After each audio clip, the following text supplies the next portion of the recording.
situasi di Ukraina Timur kembali memanas. Di tengah kabut informasi yang tebal, klaim besar datang dari pihak Rusia.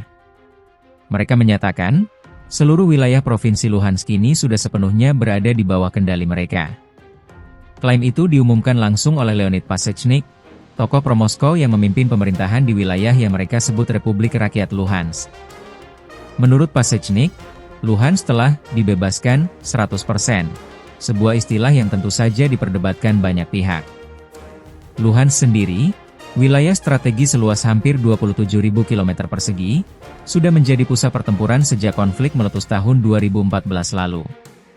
Wilayah ini bersama Donetsk, Zaporizhia, dan Kherson sempat dianeksasi Rusia secara sepihak pada September 2022, langkah yang ditolak mentah-mentah oleh Ukraina dan sebagian besar dunia internasional. Yang menarik, ini bukan pertama kalinya Moskow mengklaim kemenangan di Luhansk. Pada Juli 2022, Rusia pernah mengumumkan telah merebut wilayah itu setelah menguasai kota Lysychansk. Tapi kenyataannya, Ukraina berhasil melancarkan serangan balasan dan merebut kembali sebagian wilayah tersebut di akhir tahun yang sama. Kemudian, pada Maret 2025, Presiden Vladimir Putin kembali sesumbar bahwa 99% wilayah Luhansk sudah mereka kuasai. Kini, Pasechnik datang dengan klaim 100%, meskipun hingga saat ini, belum ada konfirmasi resmi dari Kementerian Pertahanan Rusia, dan Ukraina pun belum memberikan tanggapan resmi. Namun, satu hal jelas, Kiev menolak keras klaim itu. Bagi Ukraina, tindakan Rusia di Luhansk adalah pelanggaran hukum internasional yang nyata.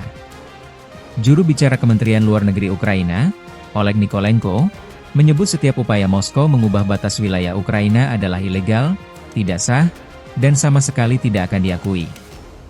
Bahkan, di balik klaim Rusia soal kendali penuh atas Luhansk, fakta di lapangan berkata lain. Pasukan Ukraina dilaporkan masih aktif melakukan serangan balasan di wilayah tersebut. Serangan ke pusat logistik hingga pangkalan militer Rusia di Luhansk dan Donetsk terus berlanjut, menunjukkan bahwa medan perang di timur Ukraina masih jauh dari kata selesai.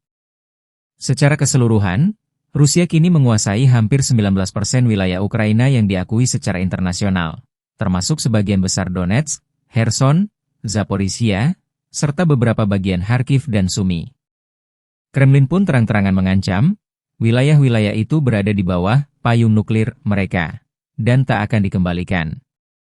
Pertempuran di garis depan terus bergejolak, dan di tengah kabut propaganda dari kedua belah pihak, satu hal pasti, Ukraina belum menyerah, dan konflik ini masih jauh dari akhir.